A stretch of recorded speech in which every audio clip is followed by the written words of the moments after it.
What's up, everybody, and welcome to this week's episode of Karben on Air. I'm your host, Chad Addy, and I am coming to you live today with a cold.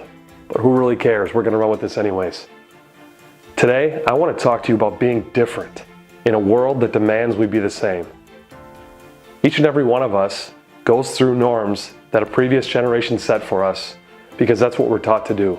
One example of one of these norms is that we're taught to go to college, get a job, work a 9-to-5 the rest of our life, be miserable in that job, and then retire when we're too old to enjoy our lives anymore. Believe it or not, we don't have to follow these norms. Today, I'm challenging you to be a little different. I'm challenging you to not talk like everybody else, not walk like everybody else, not run like everybody else. I want you to be this crazy mofo running in the opposite direction of everybody else. This crazy person represents the visionaries in our lifetime.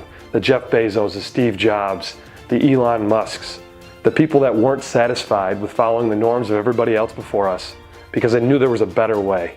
Each and every one of these visionaries was called crazy, was called weird, was called different because they wanted to do something that hadn't been done before.